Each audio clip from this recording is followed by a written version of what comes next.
ჩვენი საქმიანობა დაიწყო 2008 წელს ჩემი კურსებზე სიარულის მერე და იქ ვისწავლე მოთელვა.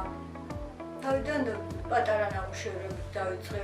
პირველი რაც გავაკეთე მძივი იყო.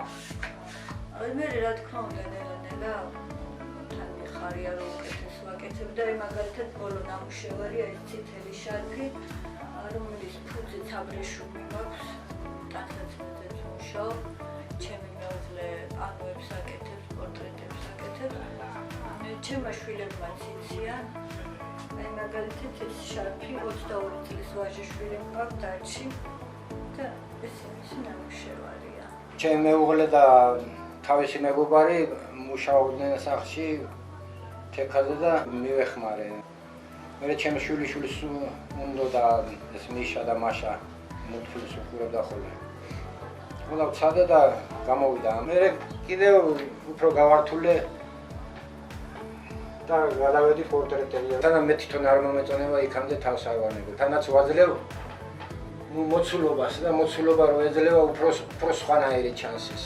გამოდის უფრო აი ბარელიეფის სტილში. აი ეს ნაცარქექია მაგალითად. იმნაირი გამომივიდა რა რომ ეხლა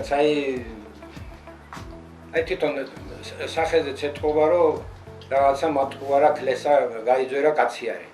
მადონა სავარძელში ძალიან ბევრი ვეწვალე, ბეთჰოვენ ძალიან ბევრი ვეწვალე, აი რაფაელის მადონას დეტალი რომ გაკეთებო ძალიან ბევრი ვეწვალე, მაგრამ ვიცი რომ შემიძლია უბრალოდ დრო არ არის იმდენი თორე და მაგიტომაც მაინც და მაინც სირთულე არ არის ხოლმე გაყიდვის დროს ჩემ მაგათთან განშურება.